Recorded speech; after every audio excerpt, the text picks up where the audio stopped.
Good morning, Music Tech students. It is Wednesday morning, April 1st, April Fool's Day. This is not an April Fool. This is a quick check-in with you on your 4.1 chord organizer, just to make sure that you understood how to do it. I'm going to be going through the organizer and showing you how I would set it up. The assignment for today was not to do anything about recording. So you don't have to worry about the recording, just filling out the organizer and taking a picture of it and posting it on Google Classroom. So let's switch over to the organizer. And on the top you should have written out a drum beat.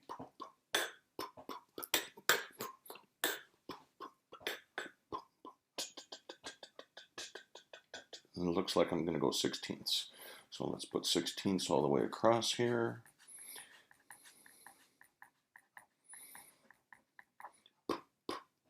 So that sounds like two kicks in the snare. Oh, two snares at the end.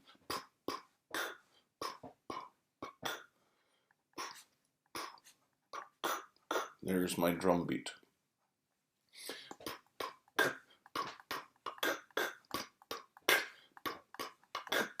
With a hi-hat on every 16th. This kick line is really important because it's going to inform the bass lines down below. So let's take a look at the second part, the bass line. The chord progression for this project is done for you already. So since we're working in C major, the 4 chord is F. Bob Habersat writes out F major at this point. You can just say F with a capital F here, and it's okay. The 5 chord would be G major. The 6 chord would be A minor. So for any minor chord, I put the small little M there. Let me see if I can get this a little bit closer. There we go, a little bit closer for you. And then the 6 chord again at the end is also A minor. So this is the chord name, and that's also going to help us down here with the triad spelling.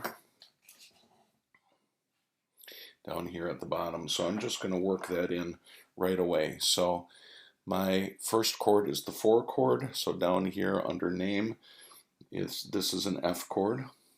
My second chord is the G chord. So down here under triad spelling, I'm going to put G for G major. My third chord is the A minor 6 chord.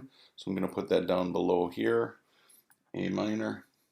And my last chord is also A minor. So I'm going to put that down below here.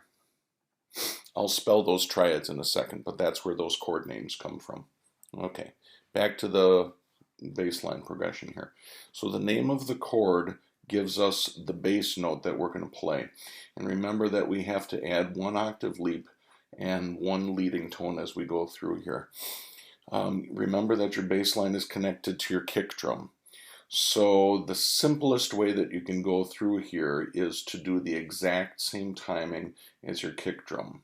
So if I was going to do that, I would go F, F on the ands because they have to line up with the same timing. So then the of 2 and the E of 3 and the of 4. Now I've got to do my octave leaps. So F, F. I think this one I'm going to make go up.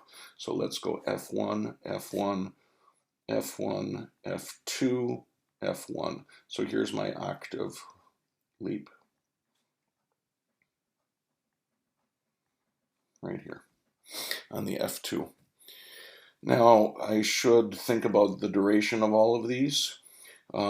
I've gotten in the habit of always leaving a 16th note in between, a 16th note space in between when I'm playing the same note over. But when I'm going to an octave leap, I can play directly into the next note. So that's how I'm going to do my durations for this.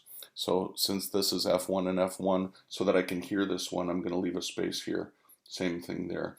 But leading into the octave leap and leading out of the octave leap, I'm going to make my durations long. Then it gets really easy at this point. I'm just going to copy that same bass rhythm down below here and use the new chord name root. So G1, the duration would go the same. G1, this one is going to be G2, and then G1. Now, I like to do the same rhythm for my bass line as my kick drum, just because it makes life easy. Once I get recording, if I don't like how this sounds, then I can adjust it after I've started to record. But we've always got to start someplace. Okay? Then the A minor is going to be the A1, A1, same duration, A1, A2, A1, same duration, and then same thing at the end, since it's the same chord. So it gets really easy just to copy and repeat just on the new letter here. Now I've got to figure out where to put my leading tone. A leading tone is a note above or below one of these notes. So F going into G, that's right next to each other. G going into A, that's right next to each other. A going into A, well, that's the same note. A going into F, oh, I can do a G at the end here. That would be a leading tone going back into the F.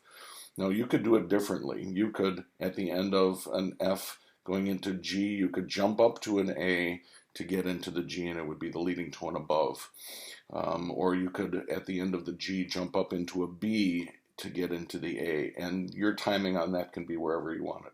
So boom, boom, boom, boom, boom, boom, doom, doom, doom, boom, boom, boom, doom, boom, boom, boom, boom, boom, boom, boom, boom, boom, boom, boom, boom, boom, boom, boom, boom, boom.